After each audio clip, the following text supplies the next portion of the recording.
She didn't scream. She couldn't. Her fingers were pressed so hard against her own mouth that her knuckles had gone white, not to hold back tears, but to keep herself from making a sound that would get her killed. Blood on her uniform, a bruise blooming across her cheekbone like a dark flower. And somewhere behind that locked VME door, the man who did it was still laughing, still breathing, still untouchable. That was the night Lily Dawson stopped believing in justice, and the night a stranger decided to believe in it for her. If you're new here, subscribe, hit that bell, and drop your city in the comments. I want to see exactly how far this story travels. Now, let's begin. The gala had been running for 4 hours before anything went wrong. Lily Dawson had worked 63 catered events in the past 2 years. She knew how to move through a room full of money without making eye contact. She knew how to refill a champagne flute without being noticed, how to smile at the right moment and disappear. At the right moment, how to exist in a space full of powerful people without ever truly being there. That was the job. That was survival. But tonight was different. Tonight was the Caldwell Foundation annual gala, the kind of event where the napkins cost more than Lily's rent, where every handshake had a silent price tag attached, where men in $7,000 suits toasted each other over causes they didn't care about. The Meridian Grand Hotel had been transformed into something out of a magazine, and Lily and her team had spent 18 hours making sure every detail was flawless. She had done everything right. Everything. Dawson. Her supervisor, Marcus, had pulled her aside near the kitchen corridor around 11:30. His voice was low-tight, the kind of low-tight that meant something uncomfortable was coming. Caldwell's asking for a private attendant in the VIP suite. Personal service. Bottle of the Bordeaux, the 2009. He requested you specifically. Lily had felt something shift in her stomach. Not intuition, not yet. Just a low, quiet unease she had learned over 2 years in this industry to ignore. Why me, she asked. Because you handled his table last month at the Whitmore dinner and he liked how you worked. Marcus didn't look at her when he said it. He was checking his clipboard. It's a big tip, Lily. The man tips 5 figures. Just go up, pour the wine, make sure he's comfortable and come back down. 20 minutes tops. 20 minutes. She remembered nodding. She remembered taking the bottle from the sommelier, wrapping it in the white cloth just the way she'd been trained, and riding the elevator to the 14th floor, with her heart doing something unremarkable and small. She remembered knocking on the door of Suite 1407. She did not remember later with any clarity. Not in the way you remember ordinary things. What happened in the 20 minutes after that door opened and closed behind her? What she remembered was after. The storage room on the 14th floor was the size of a large closet cleaning supplies, extra linens, a broken luggage cart pushed against the far wall. Lily didn't know how long she'd been sitting on the floor with her back against the shelving unit. Her body had made that decision without consulting her. Her legs had simply stopped working somewhere between the hallway and the light switch, and she had slid down the wall like something that had been emptied out. Her uniform was torn at the shoulder, one sleeve almost completely detached. There was blood on her collar. She could feel it drying, tightening against her skin like a second layer. Her phone. She needed her phone. She reached into her apron pocket, and her fingers were shaking so badly she dropped it twice before she could look at the screen. The crack across the glass was new. She didn't remember that happening, which meant she must have dropped it, or it had been knocked out of her hand, which meant she put the phone face down on the floor. She pressed both hands flat against the cold concrete, and she breathed. In, out. Don't think, don't think, don't think. She could hear the muffled bass of the gala 3 floors below. The world was still happening. Champagne was still being poured. Men in $7,000 suits were still laughing at things that weren't funny. Ryan Caldwell, heir to the Caldwell Group, the 3rd largest private equity firm in the country. A man whose face appeared on magazine covers with headlines like, Next Generation Titan. Ryan Caldwell was probably back in that suite right now, refreshing his drink, adjusting his cufflinks completely and utterly fine. And she was here. Lily closed her eyes. She did not cry. She wanted to. She thought maybe crying would release some of the pressure that was building behind her sternum, that crushing, airless weight. But nothing came. Not yet. The shock was still doing its job, wrapping everything in a kind of cotton wool numbness that she knew from somewhere deep and experienced would not last. She needed to move. She needed to call someone. She needed the storage room door open. She scrambled to her feet so fast she nearly knocked over a shelf of cleaning supplies. Her back hit the wall. Her hands flew up, not in surrender, in something older and more desperate than that. Don't! The man standing in the doorway was not Ryan Caldwell. He was taller than Caldwell, broader through the shoulders. He was wearing a black suit, no tie-top button undone, and he was holding a glass of something amber-colored in his right hand with the casual ease of a man who had simply stepped away from a boring conversation. He looked at first glance like every other wealthy attendee at tonight's event, but he didn't move like them. Most of the men downstairs moved with a kind of performed ease, the deliberate looseness of people who wanted you to know they had nothing to worry about. This man was still, not rigid still, the way something is showy when it has made peace with exactly how dangerous it is. He looked at Lily, not at her torn sleeve, not at the blood on her collar, not at the way her hands were shaking, though she had no doubt he registered all of it in the first 2 seconds. He looked at her eyes, her face. Something in his expression didn't change, but something behind it shifted. He stepped inside the storage room and pulled the door closed behind him. "Don't scream," he said. His voice was quiet, not threatening quiet. There was a difference. "I'm not going to hurt you." "Get out." Her voice came out smaller than she wanted it to. "Get out of here or I will..." "You'll what?" Not cruel, just a question, honest almost. "You're not going to scream? You haven't screamed once in the last..." He checked his watch. 47 minutes, which tells me you already know that screaming won't help you tonight. The accuracy of that landed somewhere in her chest like a cold stone. "Who are you?" she whispered. "Someone who was in the wrong corridor at the wrong time." He looked at her steadily, or the right corridor, depending on how this conversation goes. "I don't know you. I don't want to know you. I need you to leave so I can..." She stopped. So she could, what call who? Go where? Back to Marcus. Back down to the gala. Back to the 14th floor where Ryan Caldwell was still. Her stomach turned over. "You were in suite 1407, the man said. It wasn't a question. Lily's breath stopped completely. "Ryan Caldwell requested you specifically..." He continued, his voice the same unbroken quiet. "That's not an accident. He has a pattern. This hotel 3 times in the past 2 years. Different women, different events." He paused. "Always the same suite. How do you..." "Because I've been watching Ryan Caldwell for a long time." He finally moved just to set his glass down on the nearest shelf, slow and deliberate, both hands visible, like he understood on some level that she needed to see his hands. "My name is Victor Hale. I run Hale Capital. You don't need to know more than that tonight." Victor Hale. Even through the moan of shock, Lily's brain caught on the name. Victor Hale. She'd heard it somewhere in the event prep materials maybe, or in passing at some other job. One of the names Marcus had whispered about when going over the VIP list. The quiet money Marcus had called him, the kind that doesn't show off because it doesn't have to. "What do you want?" she asked. Victor looked at her for a long moment. Not the way men usually looked at her, calculating something for their own benefit. More like he was trying to determine something about the quality of her, the specific weight of what she'd survived in the last hour. "Right now," he said, "nothing. Right now, I want you to sit back down before you fall down." "I'm not going to..." Her legs disagreed. She didn't fall, she caught the shelf, but it was close enough that she had to stop pretending. She lowered herself back to the floor slowly with as much dignity as she could manage, which wasn't much. Victor didn't make a sound. He didn't offer to help. He just crouched down, resting his forearms on his knees, bringing himself to eye level without closing the distance between them. Like he understood that the last thing she needed right now was a strange man looming over her. That small thing, that small, careful thing broke something loose in Lily's chest. She pressed the back of her wrist against her mouth. She did not cry. "He has friends," Victor said quietly. "Caldwell. 4 other men in that gala tonight who know what he does and have kept quiet about it for years. Some of them have done the same. Some of them have simply looked away." He paused. "I know all of their names." Lily lowered her wrist. She looked at him. "Why are you telling me this?" "Because I'm giving you a choice," Victor said.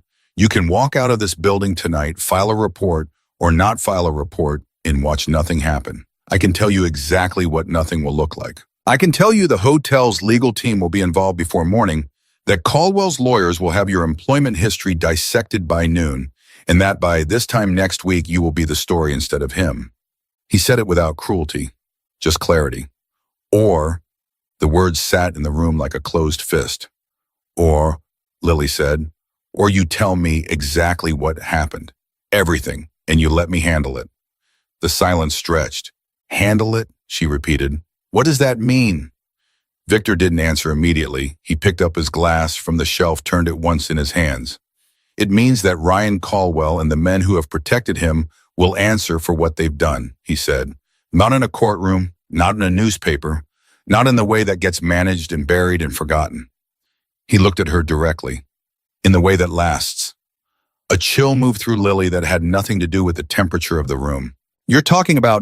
I'm talking about consequence, Victor said. Real consequence. The kind men like Caldwell have never once in their lives had to face. Lily stared at him.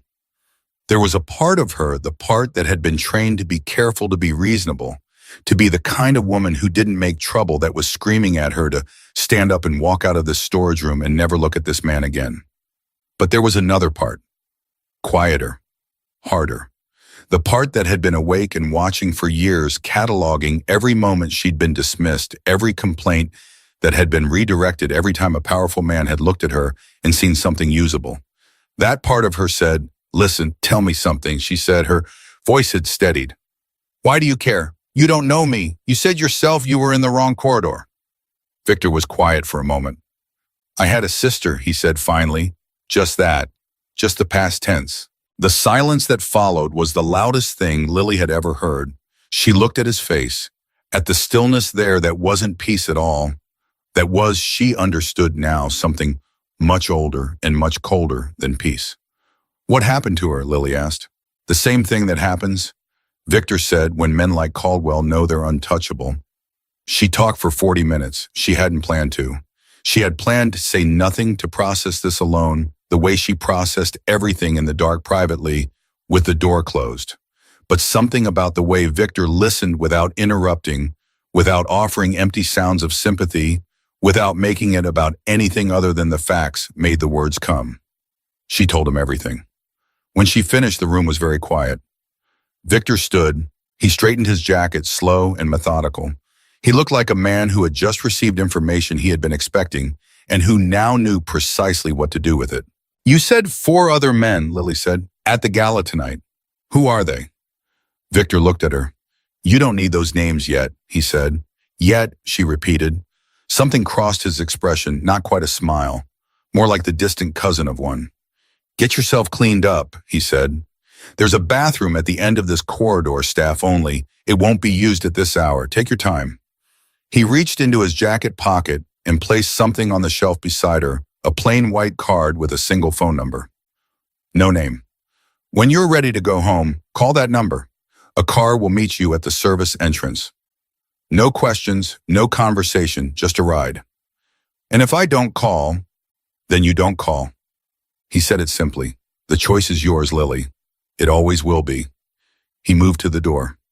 Victor. The name felt strange in her mouth, too familiar too soon, but she said it anyway because she needed him to stop. What are you going to do? He paused with his hand on the door. Nothing yet, he said. Tonight I'm going to go back to that gala and finish my drink. He glanced back at her over his shoulder, and in his eyes, there was something so quiet and so certain that it settled in Lily's stomach like a stone dropped into still water. But tomorrow is a different conversation. The door closed behind him.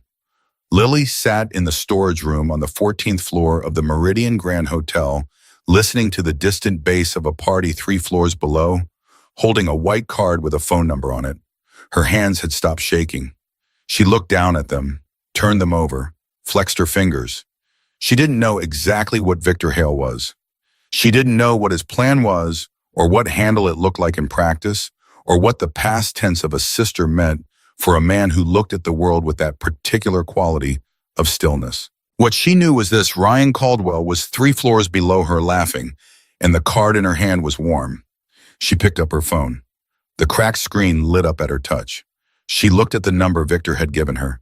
She looked at Marcus's contact, her supervisor, her employer.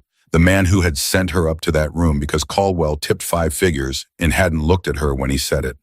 She looked at the number for non-emergency police, the one she'd saved 2 years ago, after a different incident at a different event, the one she had never once actually called, because she already knew with a certainty that lived in her bones what nothing looked like. Lily sat in the quiet for a long, long time. Then she dialed the number on the white card. It rang once. A voice not Victor's male professional, the voice of someone who answered phones like this every night, said, "Service entrance, 10 minutes. The line went dead. Lily stood up. She tucked the white card into what remained of her apron pocket. She walked to the storage room door, opened it, and stepped out into the 14th floor corridor. The hallway was empty. The carpet was thick and silent under her feet. At the far end of the corridor, Suite 1407 was dark under the door. No sound, no light. Lily Dawson stood in that hallway for exactly 3 seconds looking at that door. Then she turned, walked in the opposite direction, and didn't look back. 3 floors below, Ryan Caldwell laughed at something someone said and raised his glass. He had no way of knowing that 47 minutes ago, in a storage room on the 14th floor, the clock on everything he'd ever done had quietly, irrevocably started. The car that met Lily at the service entrance was black, unremarkable, and completely silent on the inside. The driver didn't speak. He didn't look at her in the rearview mirror. He simply drove smoothly and without urgency through the late-night streets of the city, as if transporting a broken woman in a torn uniform at midnight was the most ordinary thing in the world. Lily sat in the back seat with her hands folded in her lap and her eyes open, and she did not think about Suite 1407. She did not think about Ryan Caldwell's face or his voice or the weight of the door closing behind her. She did not think about any of it because she had made a decision in that storage room, a decision she didn't fully understand yet, and thinking too hard about it right now would unravel something she needed to keep intact until morning. The car stopped in front of her building on Crescent Avenue. The driver still said nothing. Lily got out, walked up the 4 steps to her front door, and stood in her apartment hallway for a long time without turning on a light. Then she sat on the edge of her bed and stared at the wall, and for the first time since the storage room, she let herself feel exactly how much of her had been taken in that hotel suite. Not just the physical reality of it, the older, deeper thing. The thing that had always been quietly afraid of this exact moment, that had always known, on some animal level, that the industry she worked in, the world she moved through, was structured in a way that made this possible. Made it easy. She pressed her palm flat against her sternum and breathed until the tightness loosened enough that she could function. Then she got up, washed her face, changed her clothes, and made herself a cup of tea she didn't drink. At 4:17 in the morning, her phone rang. Unknown number. Not the one from Victor's card, a different number entirely blocked, showing no information. She answered it. "Miss Dawson." The voice was Victor's. Same quiet, same unbroken steadiness. "I want to make sure you arrived home safely." "I did." A pause. "How did you get this number?" "The same way I know Ryan Caldwell has used Suite 1407 4 times in the past 26 months, Victor said. "Information isn't difficult to obtain when you know where to look." He paused. "Are you injured in a way that requires medical attention?" The question was so direct, so stripped of any performative gentleness, that Lily felt her throat tighten in a different way than before. Not with grief, with something closer to recognition. "I'll be okay," she said. "That's not what I asked." She closed her eyes. "Something that needs a hospital." "All right." A brief silence. "I want to meet with you tomorrow. Not to pressure you into anything. I want to explain what I told you in that room properly with full information so that whatever you decide, you're deciding with your eyes open. And if I say no, then I'll thank you for your time and you won't hear from me again." Lily looked at the untouched cup of tea on her kitchen counter. "Where?" she said. He named a coffee shop on Halsted Street that she'd passed 100 times without going into. She arrived at 9 in the morning. Victor was already there at a corner table with 2 cups of coffee and a folder that he didn't open immediately. He looked exactly the same as he had the night before and hurried contained, carrying that particular quality of stillness that she had decided somewhere on the ride home was the most unsettling thing about him. Not his money, not his obvious resources, not whatever it was he was implying when he said, "I'll handle it." The stillness. The sense that he had looked at every possible outcome of a situation and had already chosen his path through it before you'd even sat down. "You slept," he said when she sat. "Not really." "No," he agreed. "I didn't think so." He slid one of the coffees toward her. "I want to start with something you should know about me before we go any further." Lily wrapped her hands around the cup. "Okay." "I am not a good man," Victor said. He said it the way you state a fact about weather, without shame, without drama. "I want to be clear about that. I am not the kind of person who does things the way they're supposed to be done, or the kind of person who loses sleep over the methods he uses. I have built my life and my business in ways that most people would find uncomfortable. And you're telling me this because the worst thing I could do to you right now is let you make a decision based on a version of me that doesn't exist." He looked at her steadily. "You've had enough of that." The bluntness of it hit her somewhere unguarded. She felt her jaw tighten. "What's in the folder?" she asked. Victor opened it. What was inside were names, 5 of them printed cleanly on a single sheet of paper, each with a photograph attached. Ryan Caldwell was first. She recognized 2 others from the gala men she had served drinks to men who had looked through her like she was furniture. The other 2 she didn't know. "These 5 men," Victor said, "have between them been involved in documented incidents against at least 11 women over the past 4 years. The documentation exists in private legal records and settlements that were buried under non-disclosure agreements, in reports that were filed and subsequently lost." He tapped the edge of the folder. 3 of those women no longer work in their industries. 2 of them left the city entirely. One of them, he stopped for just a fraction of a second. One of them stopped being around at all. Lily went very still. "What do you mean stopped being around?" Victor looked at her. "I mean what you think I mean," he said quietly. The coffee cup felt cold in her hand suddenly. She set it down. "Who was she?" "Her name was Diana Marsh. She was 24 years old. She worked for a catering company out of the North Side." He paused. 2 years ago, Caldwell's hotel of choice was the Meridian Grand. The name of the hotel where Lily had worked last night landed in her chest like a punch. "He did this before," she said. Her voice came out flat, scraped clean.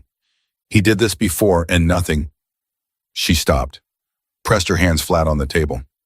"Nothing happened to him." "Nothing happened to him," Victor confirmed.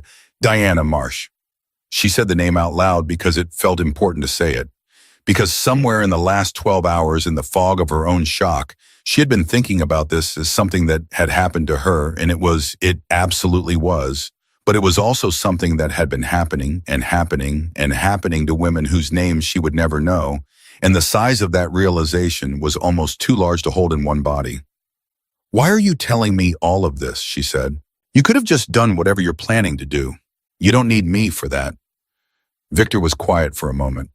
"No," he said, "I don't need you, but this concerns you. It happened to you, and I made a decision a long time ago that I would not take action in someone's name without looking them in the eye first." Something moved briefly across his face, something old and controlled and very, very tired. "I learned that lesson the hard way." Lily looked at him. "Your sister," she said. He didn't answer. He didn't have to. "What do you want from me, Victor, specifically? What does this look like, me being involved in whatever you're planning?" "Right now, nothing." He closed the folder. "Right now, I want one thing from you. I want you to tell me, and I need this to be completely honest, not what you think I want to hear, whether you want these men to answer for what they've done." The question sat between them like something alive. Lily didn't answer immediately. She thought about Ryan Caldwell raising his glass 3 floors below. She thought about Diana Marsh, 24 years old, the same hotel 2 years ago, and what stopped being around meant when it was someone's daughter. She thought about 11 women in settlements and NDAs and reports that got lost in the particular grinding machinery by which powerful men continued to exist in the world without consequence. "Yes," she said. The word came out harder than she expected. Harder than she had ever said anything. "Yes, I want them to answer for it." Victor nodded once, like something had been confirmed. "Then I need you to go home," he said. "I need you to go home, stay off your phone, and trust that by tomorrow morning the world Ryan Caldwell lives in will not look the same." "What are you going to do?" He looked at her for a long moment. What I do, he said simply. She went home. She told herself she would sleep. She didn't sleep. She sat in her apartment with the curtains drawn and the TV on with the sound off, and she moved through the afternoon in a kind of controlled suspension, like a person waiting for a test result they're terrified to receive. The ordinary sounds of the building around her neighbors, moving a dog, barking 2 floors up, the distant noise of traffic on Crescent Avenue, all of it felt slightly unreal, slightly out of sync, like a soundtrack playing in the wrong room. At 6 in the evening, her phone buzzed. Not Victor's number. Marcus. She stared at his name on the screen for 4 full rings before she answered. Lily. Marcus's voice was strange, tight in a way she'd never heard from him before. Marcus was a man who prided himself on being an unflappable 20 years in high-end event management. Nothing rattled him. Something was rattling him now. Are you at home? Yes. Good. Stay there. A pause. I need to ask you something, and I need you to be straight with me. Last night, Suite 1407, were you up there? She felt her pulse move. Why, Bud? Just answer me, please. Yes, she said carefully. Caldwell requested me. You sent me. I know, yes. His voice dropped lower. There are people here, Lily. 2 men from Caldwell Group's security team. They've been asking about staff who had contact with Ryan last night. They're not being polite about it. What do they want? They want names. They want to know who was in that corridor between 11 and midnight. A longer pause. Lily, I need to know if something happened last night that I should know about. The question was so loaded, so weighted with the specific texture of a man who already knew the answer and was hoping she'd give him an easier version of it, that Lily felt something cold and clear crystallize inside her chest. Marcus, she said, did you know, when you sent me up there, did you know what Caldwell was like? Complete silence on the other end, which was itself an answer. Marcus, I didn't know it would, he stopped, started again. He tips very well, Lily. And he's never, there were rumors, but there are always rumors about these. There were rumors, she repeated, slowly. The cold clarity in her chest sharpened into something that had an edge.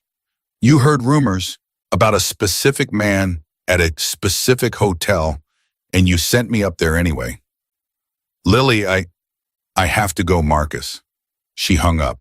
She sat with the phone in her hand and the cold, edged clarity still sitting in her chest. And she understood something she hadn't fully understood before, that this wasn't just about Ryan Caldwell. It was about every person who had looked at the rumors and looked at the tips and chosen the tips. It was about the machinery, the whole grinding, well-oiled machinery that made men like Caldwell possible. Not just the men themselves, but everyone around them who had decided for whatever reason that looking away was a reasonable option. She pulled up the white card, the one from the storage room slightly bent now from being in her pocket. She turned it over in her fingers. Then she texted the number Caldwell's security team is asking about last night's staff. Someone talked. The response came back in under 40 seconds. I know. It doesn't change anything. Stay home, she read it 3 times. It doesn't change anything. The confidence in those 4 words was either the most reckless thing she'd ever encountered or the most certain. She had not yet decided which. At 11:17 that night, her phone lit up with a news alert. She read the headline twice before it registered. Breaking Ryan Caldwell and 4 associates. Unreachable Caldwell Group issues statement. She sat up straight. She opened the article. It was sparse, the kind of sparse that meant the story was moving faster than the reporters could keep up with. Ryan Caldwell, 34, had missed 2 scheduled meetings that morning. His assistant had been unable to reach him. By afternoon, his security detail had reported that they could not locate him. By evening, 4 other men, the article didn't name them yet, but Lily looked at the folder Victor had shown her in that coffee shop and felt her stomach drop. 4 other men connected to the Caldwell Foundation's inner circle had also been reported unreachable by their respective offices. 5 men, by morning. Victor had said by tomorrow morning, the world Ryan Caldwell lives in will not look the same. She had not understood, sitting in that coffee shop with her hands around a cold cup of coffee, that he had meant it so completely. So literally. She called his number. It rang 4 times before he answered. You saw the news, he said. Where are they? Her voice came out barely above a whisper. A pause. Safe, he said, for a certain definition of safe. Victor, what did you do? What I told you I would do. His voice was the same, unhurried, unbreakable. I handled it. That's not an answer, that's Lily. He said her name the way you say something to bring it into focus. I need you to take a breath. I need you to hear me clearly. No one is dead. What has happened to those 5 men it is not something I will describe over the phone, but I need you to understand that what has been done to them is proportional to what they have done. To you, to Diana Marsh, to 11 other women they treated as though their lives were decorations. She was standing up without realizing she'd stood. Pacing the length of her apartment, the phone pressed hard against her ear. The police are going to, the police, Victor said calmly, will find what I have decided they should find. No more and no less. You can't just, I already have. The silence that followed was long and very loud. What happens now? She finally asked. Now, Victor said, nothing happens. You go to sleep, Lily. Tomorrow the story will be about 5 powerful men who seem to have simply vanished. The city will be very interested in that story for a while. A pause. And then I'll call you. Why Maid? Because what comes next, he said, requires someone who understands both sides of the room. Someone who knows what it's like to be invisible in a space full of powerful people. Someone who knows how to move through that world without being noticed. Another pause. Deliberate waited. Someone like you. She stopped pacing. She stood in the middle of her apartment in the dark with her phone against her ear and Ryan Caldwell's name on a news alert and 11 unnamed women in the back of her mind and Diana Marsh, 24 years old, who had stopped being around. You said no one is dead, she said. No one is dead. And are they going to be? Victor was quiet for a moment, longer than his other pauses.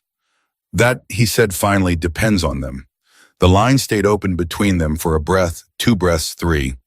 Get some sleep, Lily, Victor said, and then he was gone. She lowered the phone. Outside her window, the city was doing what the city always did. Moving, breathing, completely indifferent to the fact that 5 men who had believed themselves absolutely untouchable had discovered sometime in the past 12 hours that there was exactly one kind of person they should have been afraid of, and that person had been in the room. Lily Dawson stood in her dark apartment on Crescent Avenue, and for the first time in a very long time, she did not feel helpless. She felt something else entirely, something she didn't have a clean word for yet. Something that lived in the same neighborhood as purpose and fury and grief, all occupying the same tight space inside her chest. She put her phone face down on the table. She went to the window and looked out at the city for a long time. Then very slowly, she began to think about what Victor Hale had just offered her. And she did not immediately say no. She didn't sleep. She had told herself she would had laid down on top of her covers fully dressed with the phone on the nightstand and the news alert still glowing on the screen, and she had stared at the ceiling for 3 hours and 40 minutes, while the city outside went quiet and then slowly, incrementally started waking back up again. At 5:40 in the morning, she gave up pretending. She sat up, put her feet on the floor, and made coffee with the same mechanical precision she'd used to get through every difficult morning of her adult life. By 6, the story had grown. She had 3 different news apps open on her phone watching the headlines update in real time. Caldwell Group in crisis, heir missing. 5 men connected to charity gala unreachable. Police open inquiry into disappearances of prominent Chicago figures. The language was careful, unreachable, missing inquiry, the kind of careful that meant the reporters knew something was wrong, but hadn't found the shape of it yet. The comments were already running hot, thousands of them, the usual mixture of shock and speculation and the particular cruelty that appeared whenever a wealthy person's life became public spectacle. Lily read none of the comments. She watched the headlines and drank her coffee and waited. At 7:12, her phone rang. Not Victor, a number she recognized immediately, her friend Claire, who had worked catering events with her for 3 years and had the specific gift of calling at exactly the wrong moment. Lily, oh my God, tell me you weren't at the Meridian Grand Gala 2 nights ago. I was, Lily said. Oh my God. Claire's voice was doing something between whisper and full panic. They're saying the police are going to interview everyone who worked that event. Everyone, Lily. The whole staff list. My cousin works at the precinct, and she said they came in this morning with, they're treating this like, I don't know what they're treating it like, but it's big. Lily set down her coffee cup. Claire, I'm just saying if you know anything, if Caldwell said anything to you or you saw something. Claire, her voice came out flat and deliberate. I don't know anything. A pause on the other end, not quite convinced. Lily, are you... I'm fine. I'll talk to you later. She hung up. She stood in her kitchen for a moment, very still. Then she picked up her phone and texted Victor police are interviewing gala staff. How exposed am I? The response came back in under a minute, which meant he was already awake, which meant he had never gone to sleep, which told her something about the kind of man she was dealing with that she filed away carefully. You're not exposed. Your name doesn't appear on the suite request. Caldwell's assistant handled it verbally through Marcus. There's no paper trail connecting you to 1407. She read it twice. Then, you already checked, before I ever knocked on that storage room door. She put the phone down. She stood in the quiet of her kitchen and processed the full weight of that. Before he had ever spoken to her, before he had offered her a choice or told her his name or pulled that white card from his pocket, he had already done the groundwork. He had already checked the exposure points, already mapped the paper trail, already calculated what it would cost her if their conversation ever became relevant to an investigation. Victor Hale did not improvise. Victor Hale walked into every room already knowing how he was going to walk out of it, and she had called his number anyway. She wasn't sure yet whether that made her brave or reckless or simply out of options. Maybe all three. Maybe at a certain point the distinctions stopped mattering. Her phone rang again. Unknown number. She answered it. There's a car outside your building, Victor said. When you're ready. Ready for what? I want to show you something. A pause. Nothing alarming. I want to show you what comes next, what I told you about last night. The initiative, the work. Another pause, briefer. I think it will help. Help what? Help you decide, he said, whether what I'm doing is something you can live with, or something you can be part of. The car took her to a building on the west side that she wouldn't have looked at twice on an ordinary day, mid-rise commercial exterior. Nothing remarkable about it from the outside. Victor was waiting in the lobby. He was dressed the way she was beginning to understand he always dressed, dark, understated, nothing that announced itself. A man who had no interest in being looked at. He didn't greet her with pleasantries. He said, "Thank you for coming," and led her to the elevator and pressed the button for the 7th floor, and that was it. How long have you had this building? She asked in the elevator. 4 years. What was here before the initiative or whatever you call it? Nothing. I bought it for this purpose. She looked at him. You planned this 4 years ago. I planned something 4 years ago, he said. It's taken time to build the right structure. The elevator opened. Plans change. The purpose doesn't.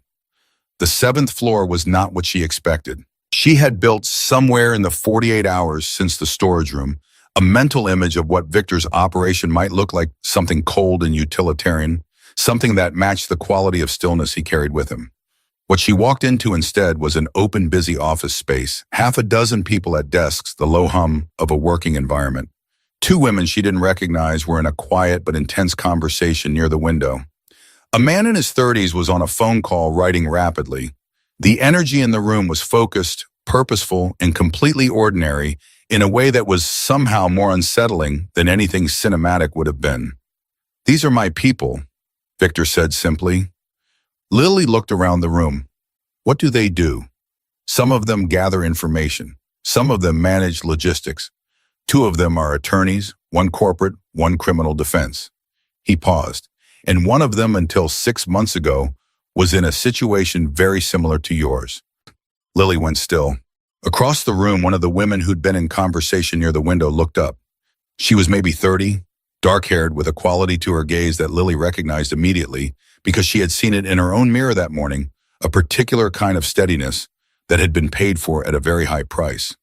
The woman walked over. Sarah Okafor, she said, extending her hand. Her grip was firm and direct. I handle intake. Intake, Lily repeated. Victims who come to us through the network, Sarah said. Women mostly, some men, people who've been through something and run out of official options. She looked at Lily with a clear, unhurried gaze. Victor told me what happened at the Meridian Grant. I'm sorry. The directness of it, no ceremony, no softening around the edges, hit Lily harder than sympathy would have. He said you were in a similar situation, Lily said. 18 months ago. Sarah said it simply. Different city, different powerful man. Same story. And now you work for him. Now I work with him, Sarah said with a slight but definite correction. There's a difference. Victor doesn't own people. He gives them a choice and then he gets out of the way. Lily looked at Victor.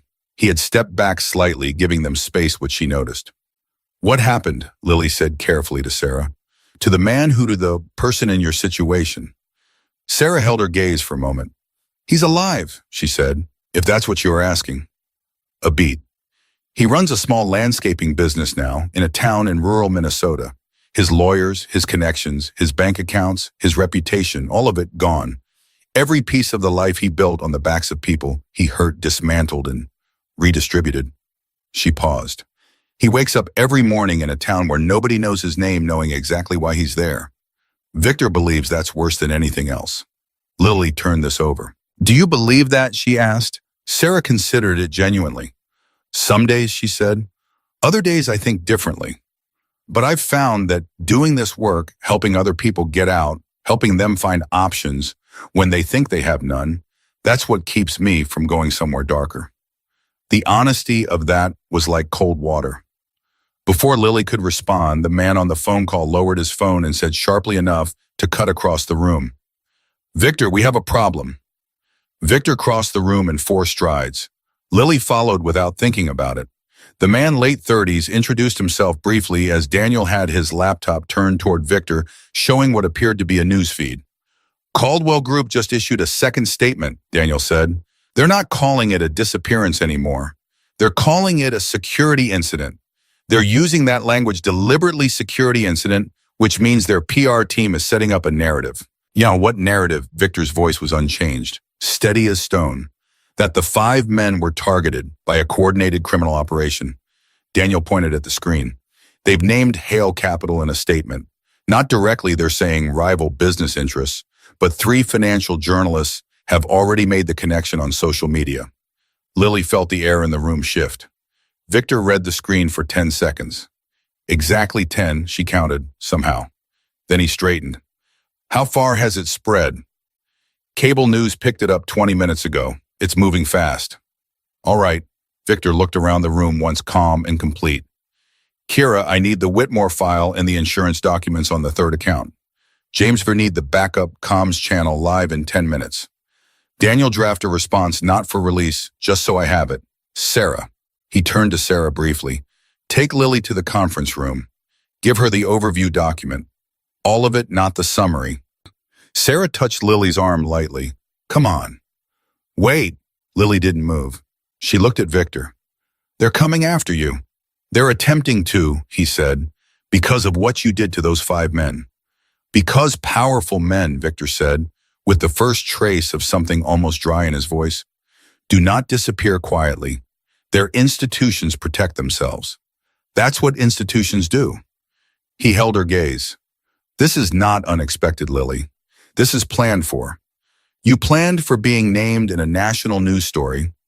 I planned for exactly this sequence of events, he said, down to the timing. He paused.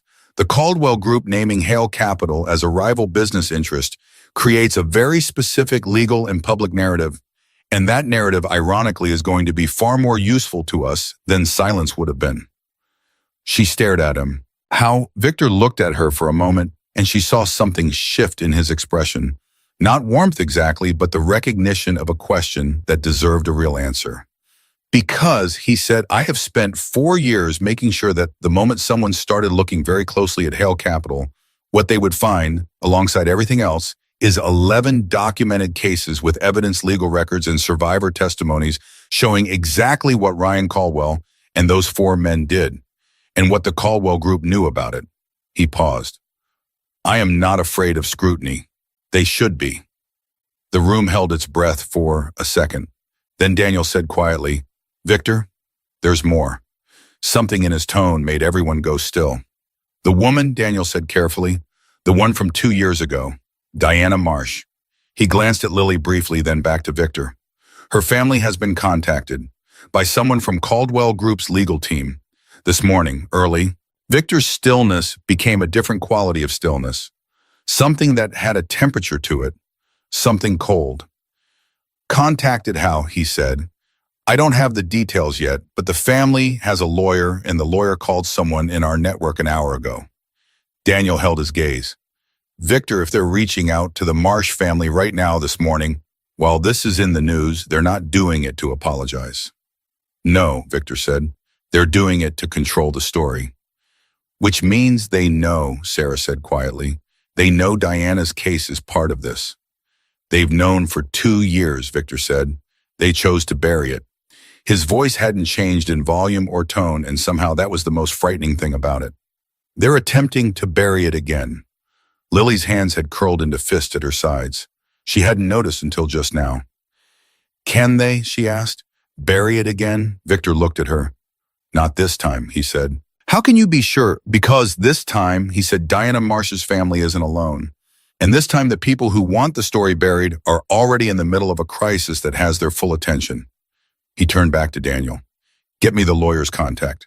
I want to speak with the family directly today before the Caldwell Group's team can get back to them. And the news story, the Hale Capital angle.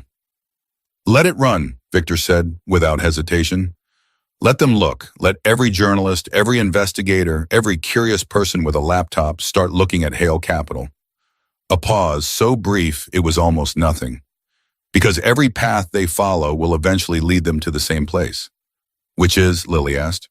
Victor looked at her with that quality of absolute certainty that she was starting to understand was not arrogance. It was architecture. The kind of certainty that got built piece by piece over 4 years by a man who had decided that justice could be engineered if you were patient enough and precise enough and willing to pay whatever it cost.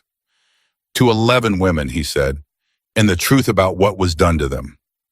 The conference room was quiet. Sarah placed a thick folder in front of Lily and sat down across from her. And for the next hour, Lily read. She read the documented cases. She read the settlement agreements with their pages of non-disclosure language. She read the private investigator reports, the hotel security logs that had been obtained through means she didn't ask about, the medical records that painted a picture so consistent and so deliberate that her hands were shaking by the time she reached the third file. She read Diana Marsh's case last. When she finished, she sat with the folder closed in front of her and her hands flat on the table, and she breathed through the thing that was happening inside her chest, the grief, the fury, the specific nauseating recognition of a pattern that had been running for years in plain sight, while everyone who could have stopped it had chosen for their own reasons not to. Sarah was watching her. Say what you're thinking, Sarah said. I'm thinking, Lily said slowly, that I almost didn't call his number. Sarah was quiet for a moment. What made you call it? Lily thought about the white card warm in her hand, about the dark outside her window, about the way she had picked up her phone and looked at Marcus's contact in the police non-emergency line, and the white card, and had known with a certainty that lived in a part of her that was older and more honest than reason, that only one of those 3 numbers would lead anywhere that mattered. I didn't have another option that was real, she said. That's how most of us got here, Sarah said. Lily looked at her. Does it get easier? Working with him, knowing what he does, knowing what's happening to those men. Sarah considered it seriously the way she seemed to consider everything. It doesn't get easier, she said, but it gets clearer. The moral question is this, right? Is this justice or is it revenge? Are we better than the people we're acting against? That question never goes away. Victor doesn't want it to go away. He says the day we stop asking it is the day we become what we're fighting. And you believe him? I believe that he believes it, Sarah said, and I've watched him operate for 18 months. He has lines he doesn't cross. He's never no one who has come through this work has been killed, Lily. What happens to the men who get caught in his net is real, it's lasting, and it is brutal in its own way. But they're alive. And the women they hurt, she paused, the women they hurt get to decide what happens next to their own lives. That's what this is for. Lily sat with that, Through the conference room window, she could see Victor on the main floor moving from desk to desk, his voice low, and controlled his hands, occasionally gesturing at a screen, a general managing a campaign that he had spent 4 years building toward exactly this moment. She thought about Diana Marsh's family waking up this morning to a phone call from Caldwell Group's lawyers. She thought about what that call was designed to do, the gentle pressure, the veiled threat, the specific language of money and silence that institutions had been using to extinguish inconvenient truths for as long as there had been institutions to protect. She thought about 11 women. She thought about Victor's sister, whose name she still didn't know, and the past tense he'd used when he mentioned her, and what it cost a person to build a 4-year architecture of justice out of that kind of grief. She thought about the white card in her apron pocket. Then she stood up, gathered the folder, walked out of the conference room, and crossed the main floor to where Victor was standing. He looked up when she approached. "The Diana Marsh family," Lily said. "When you call them, I want to be on that call." Something moved across his face, quick and quiet. "Why, he asked. "Because I'm not a file in a folder," she said. "I'm a person who was in that hotel 2 nights ago, and I'm Aline, and Diana Marsh isn't. And if her family needs to hear from someone who knows exactly what she went through in that suite." Her voice caught for just a fraction of a second. She steadied it. "Then they should hear it from me.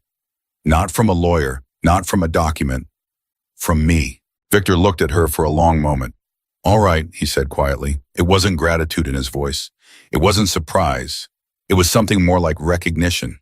The acknowledgement of one person seeing another person clearly for perhaps the first time.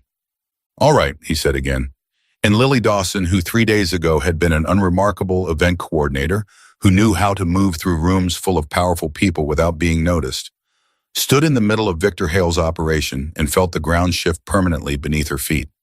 Not towards something easy, not towards something safe, towards something real. The call with the Marsh family happened at 2 in the afternoon in the conference room, with Victor on one side of the table and Lily on the other, and Sarah standing near the door with her arms folded and her face holding that particular stillness that Lily was beginning to recognize as the expression people wore when they were carrying someone else's grief alongside their own. Diana Marsh's mother was named Patricia. Her voice on the phone was the voice of a woman who had spent 2 years learning how to around a hole that never closed, careful, measured with a quality of control that Lily recognized because she had been using the same quality of control for the past 72 hours. Her father, Robert, didn't speak at first. He was on the call, she could hear him breathing, but he didn't speak. Victor introduced himself and gave a brief, precise account of who he was and what his organization did. He did not soften it. He did not use euphemisms. He said, "We gather evidence on men who abuse positions of power, and we use that evidence to remove those men from positions where they can cause further harm." He said it the way you say something you have said many times and have long since stopped feeling the need to dress up. Then he said, "I'd like Lily to speak with you if that's all right. She was at the Meridian Grand 3 nights ago." A silence on the other end. Then Patricia Marsh said very quietly, "All right." Lily had prepared what she was going to. She had sat in the conference room for 40 minutes before the call, composing it in her head. The right words, the right order, the right amount of information, without too much detail, without making it about herself, without... She opened her mouth and said none of what she had prepared. What came out instead was, "Mrs. Marsh, I'm sorry that the system that should have protected your daughter failed her. I'm sorry that the man who hurt her was allowed to go on hurting people for 2 more years because the people around him valued their own comfort more than her life. And I'm sorry that you're getting a phone call from a stranger right now instead of a conviction." Complete silence on the other end. Then Robert Marsh spoke for the first time. His voice was rough, slow, like a man who had been underwater for a long time and was still relearning how to breathe air. He said, "The lawyers that called us this morning from Caldwell Group, they said there was going to be an investigation. They said Diana's, they said her case might get reopened, and they said if we cooperated with their team, they could help us navigate." "Mr. Marsh," Victor's voice was very quiet, "those lawyers are not calling to help you.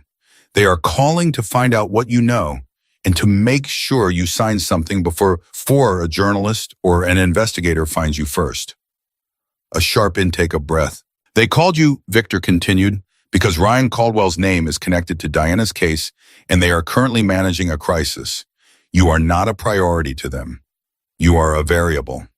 Then what are you calling for? Robert Marsh said, and there was something raw and direct in it that landed in the room like a stone dropped from a height. Victor looked across the table at Lily. Lily said, "We're calling because Diana deserves to be more than a buried file. And because what happened to her is about to become public, not because anyone is using her story, but because the evidence has been building for 2 years and it is finally too large to contain." She paused.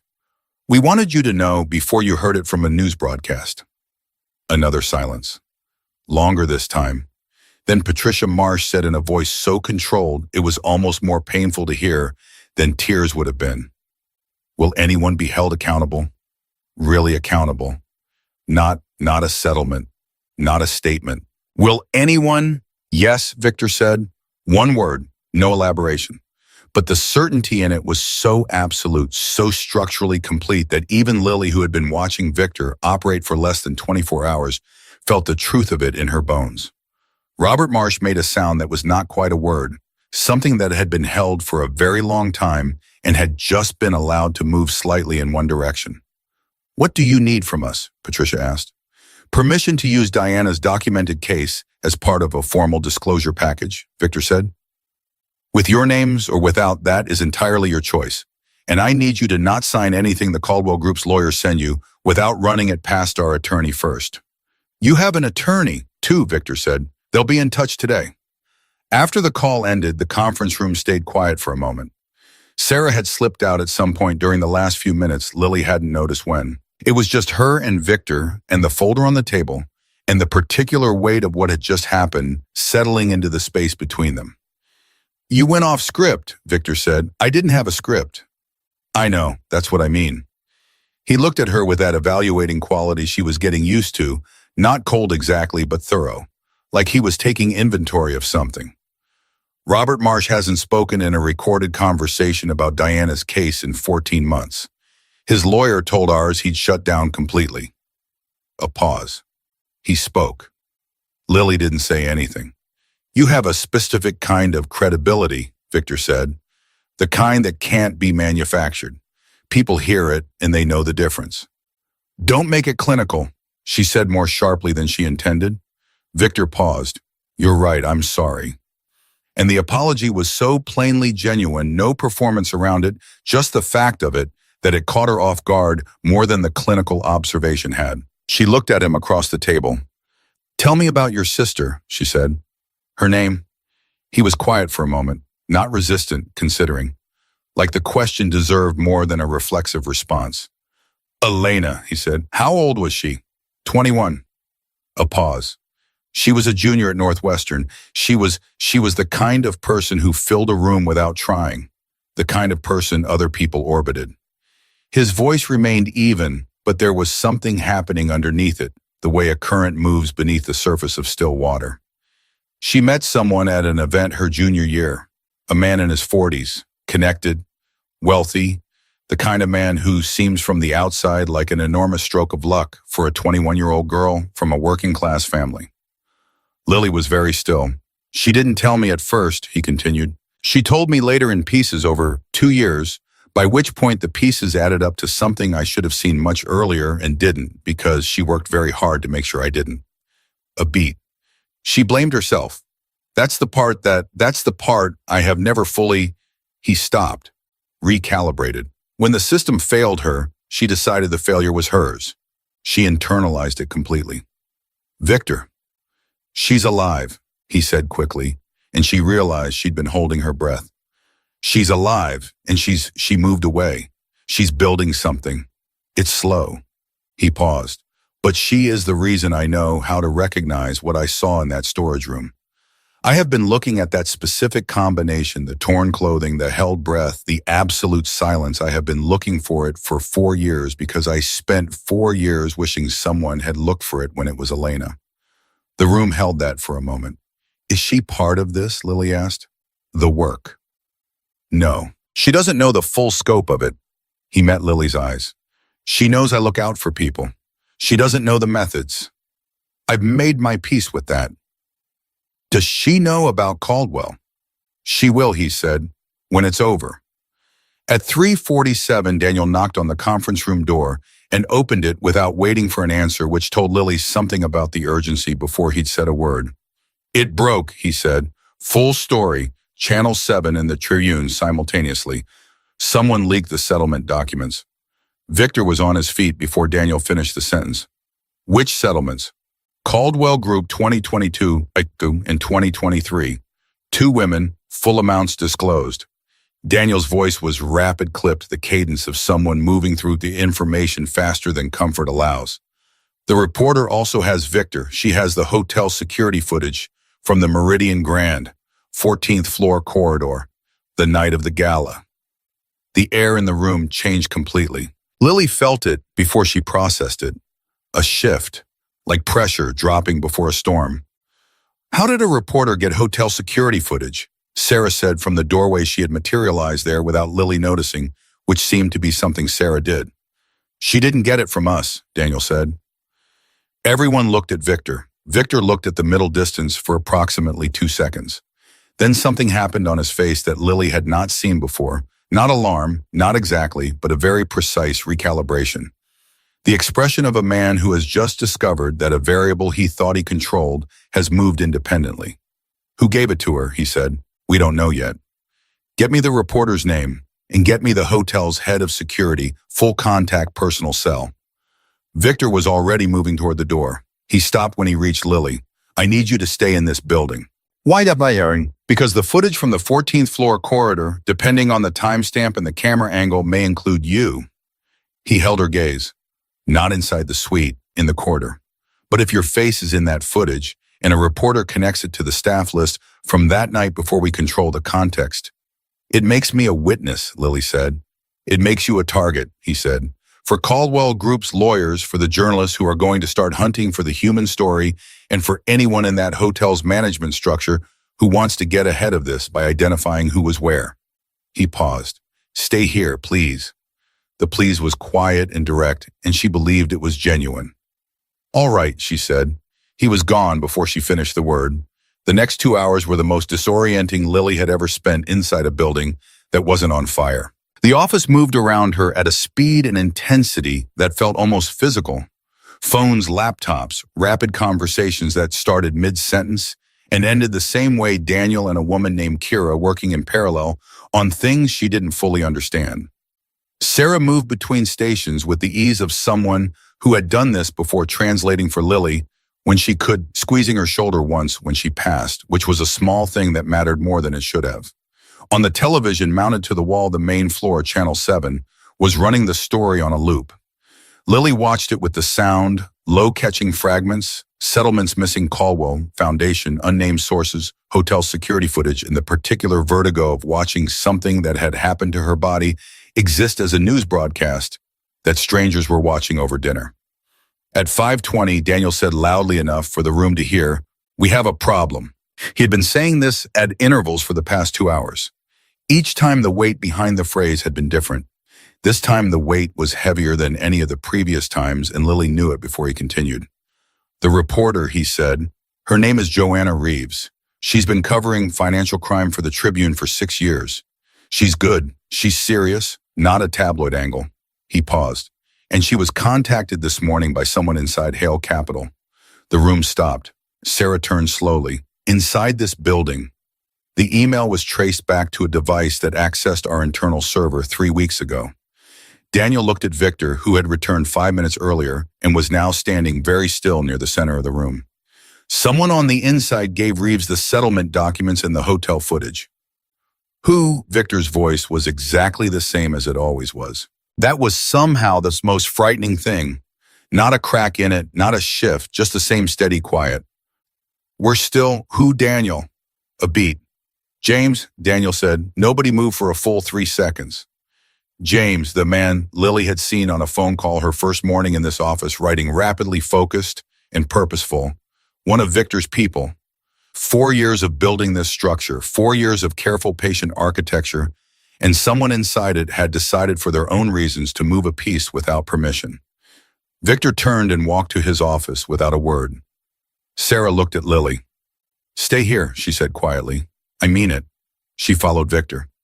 Lily stood in the middle of the main floor and watched the television broadcast and listened to the muffled conversation happening behind Victor's closed office door.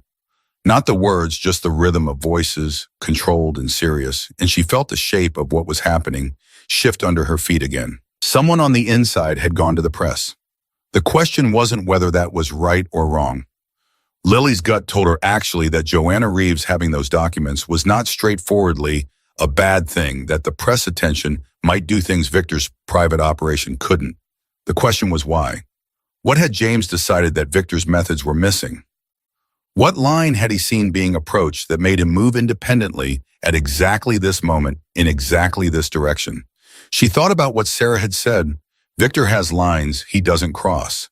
She thought about her own question, the one she'd asked 2 days ago in a coffee shop. What does that mean, handle it? She thought about 5 powerful men who were alive but not free somewhere in circumstances Victor had described as proportional without explaining. She thought about Victor saying whether they'll be dead depends on them. The office door opened. Sarah came out first. Her expression was unreadable.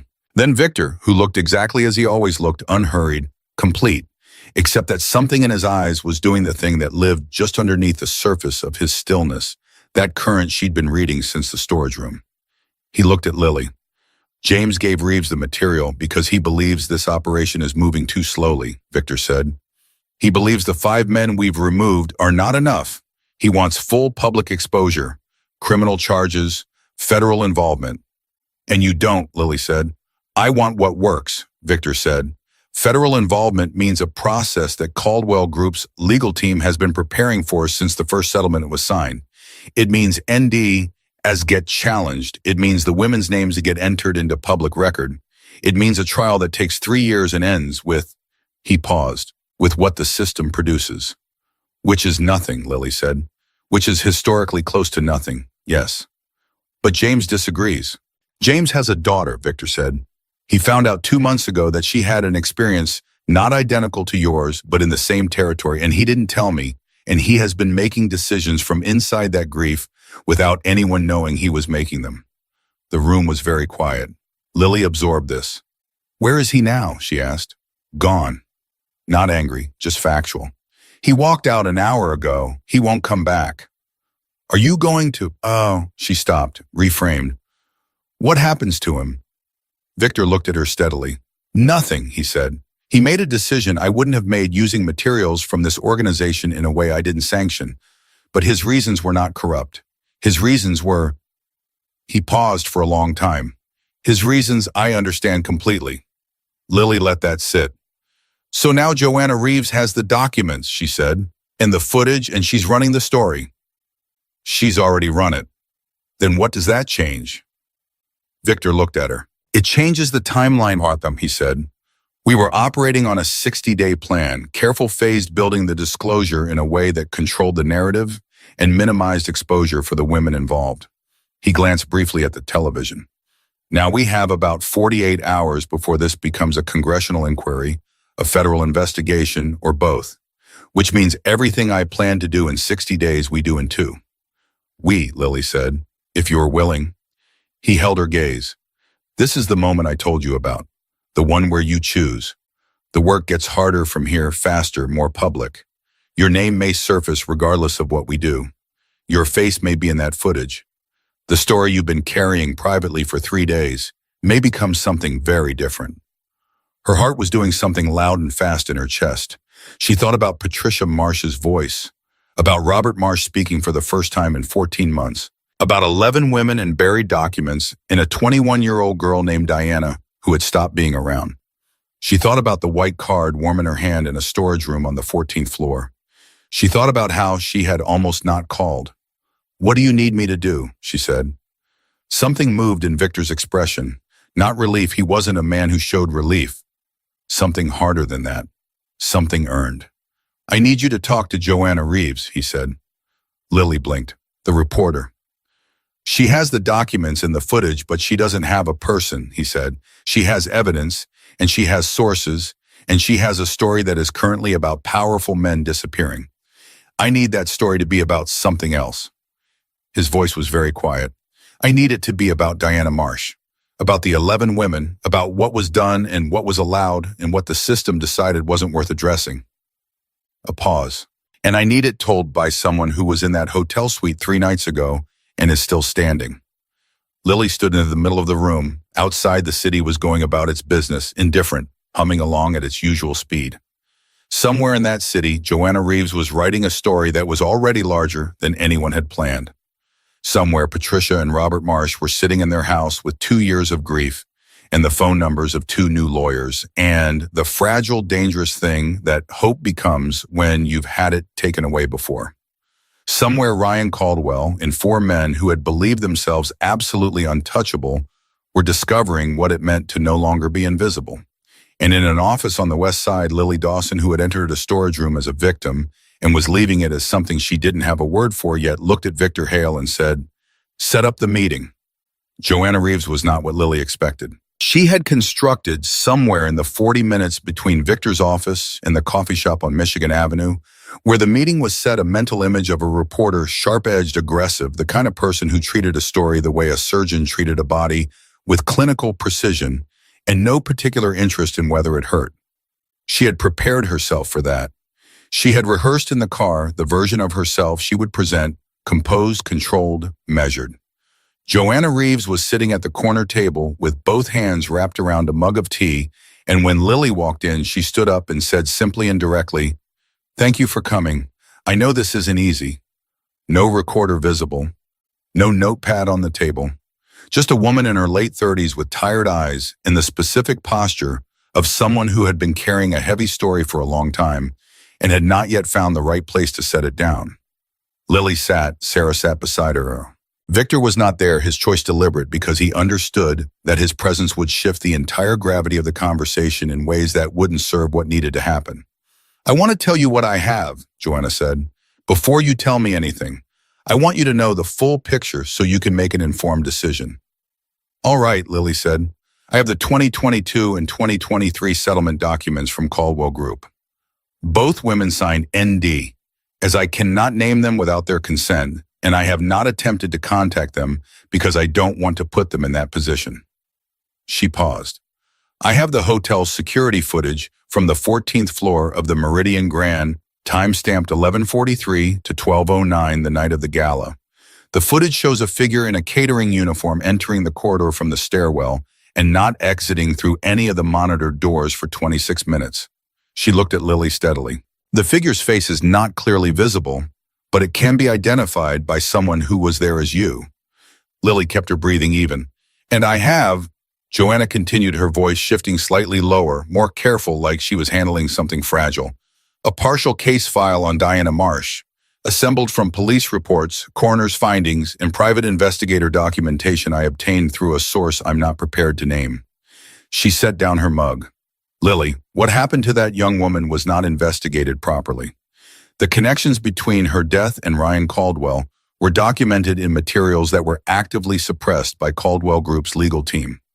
I have been trying to build this story for 8 months and I could not get enough to run it safely until 3 days ago." Lily looked at her. "What changed 3 days ago?" Joanna held her gaze. "You walked into that hotel. The silence in the corner of that coffee shop was very loud. I don't know what Victor Hale did with those 5 men," Joanna said. "I want to be clear that part of this I am not your ally on. If laws were broken, that is a story I will cover, and I will cover it without bias toward anyone." A pause.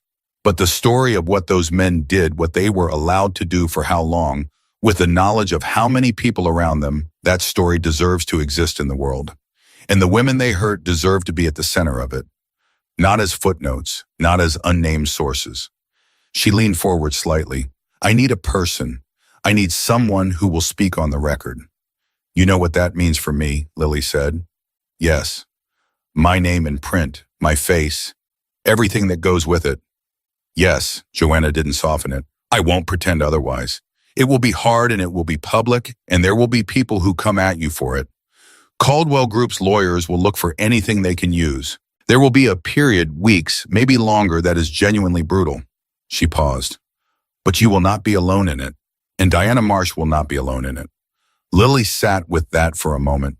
She thought about the storage room, about sitting on a cold floor in a torn uniform, pressing her hands flat against the concrete, telling herself not to think, not to feel, not to make a sound that would get her hurt worse. She thought about the version of herself who had existed in that room broken, terrified, completely alone, in a building full of people, and she thought about what that version of herself had needed, desperately, wordlessly, in the dark. She thought about Diana Marsh, 24 years old, who had been in that same building, in that same suite, in that same dark, and had not had Victor Hale walk down the wrong corridor. Diana's parents, Lily said, Patricia and Robert, they need to know about this interview before it runs. I'll reach out to them directly, Joanna said. With your introduction, if you're willing. Nothing about Diana runs without their knowledge and consent. And the other women, the 11.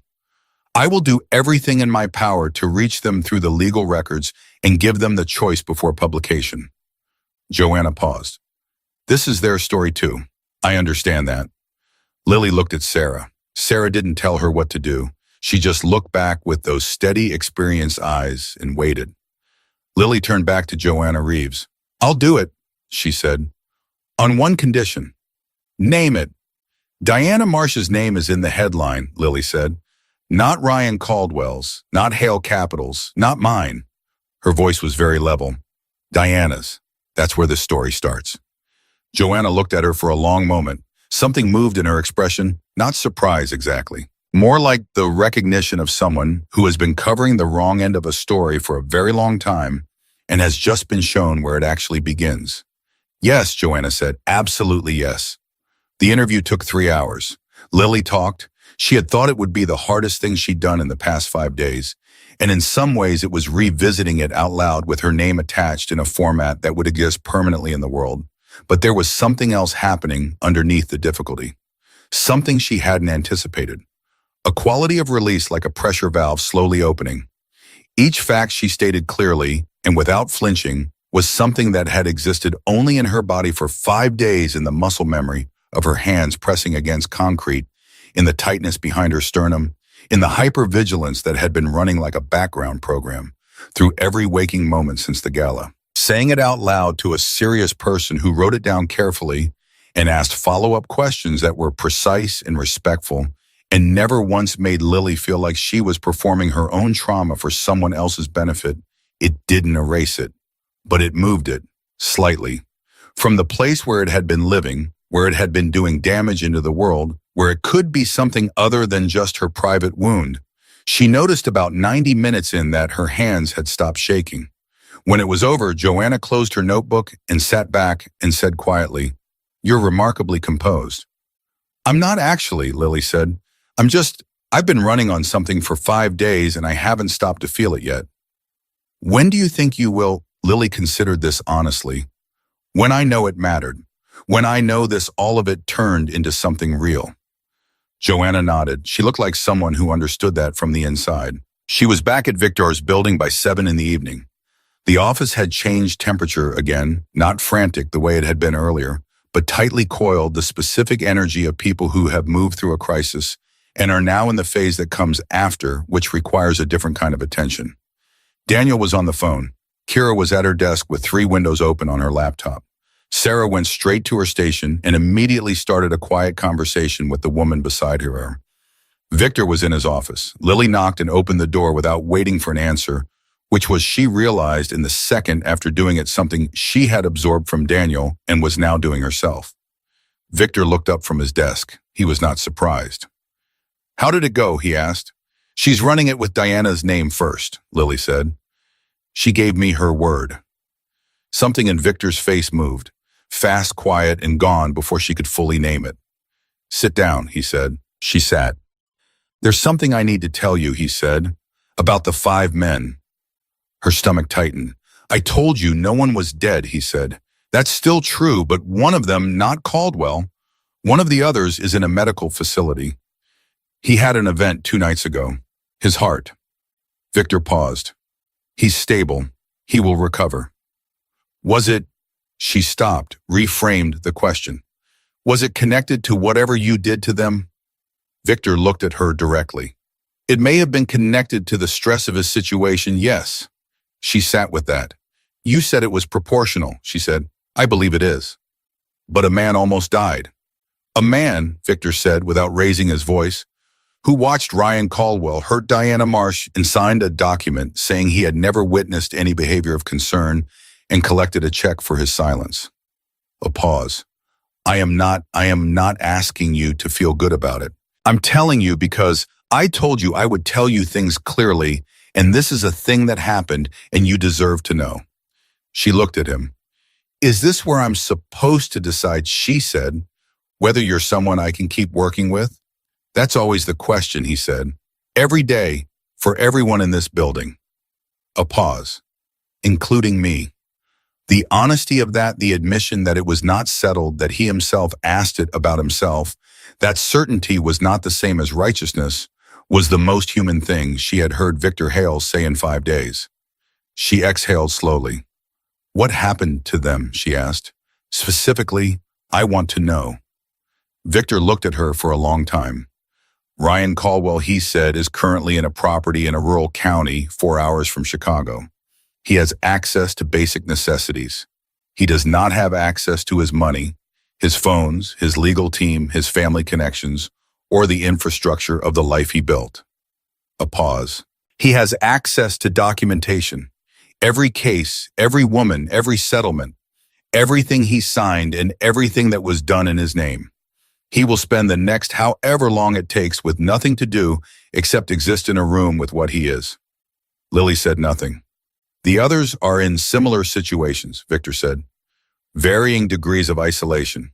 All alive. All completely removed from the mechanisms of power that made them untouchable. He paused.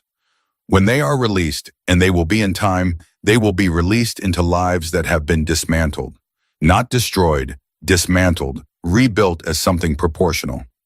Like your friend Sarah's man, Lily said, in rural Minnesota. Yes.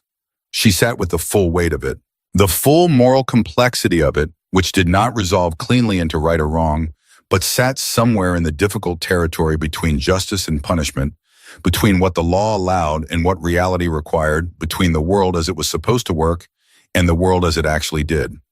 She thought about 11 women, about Diana Marsh, about Patricia and Robert, in the specific sound of Robert's voice rough and underwater speaking for the first time in 14 months. She thought about Elena Hale, 21 years old at Northwestern, who had come home from an event one night and spent years learning to carry something in silence, and whose brother had turned grief into architecture so patient and so thorough that it had taken 4 years to build and 5 days to deploy. I'm staying, Lily said. Victor looked at her. You don't have to decide tonight, he said. I know, she said. I'm staying. The story broke the following morning. Not the careful phased 60-day version Victor had planned. Not the quiet, controlled disclosure.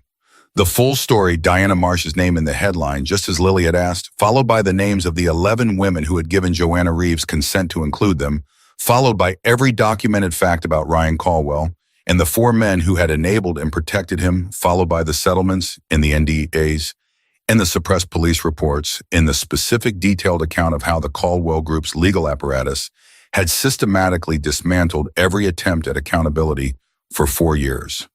Lily's name was in the 7th paragraph. She read it sitting at her kitchen table on Crescent Avenue with a cup of coffee that went cold while she wasn't paying attention. Her phone started ringing at 6:45 in the morning and did not stop. She didn't answer any of the calls she didn't recognize. She answered Sarah's. How are you? Sarah asked. Ask me in a week, Lily said. Fair. A pause. It's everywhere. Every major outlet has picked it up. The Caldwell Group issued a statement 20 minutes ago that says, and this is almost impressive, that they are fully committed to transparency and cooperation. Of course it does. Their stock dropped 11% at market open. Lily looked out her window. Shrum, she said. The families, the 11 women, are they?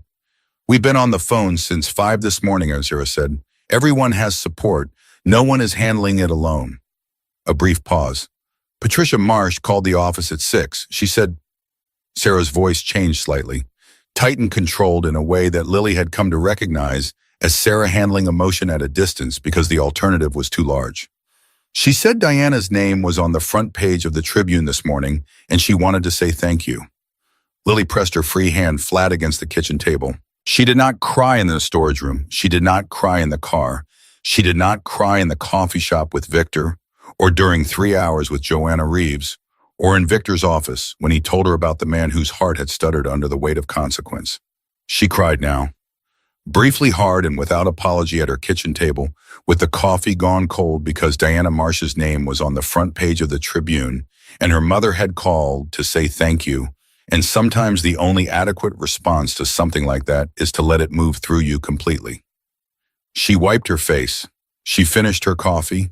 She got dressed. The federal inquiry opened 12 days later.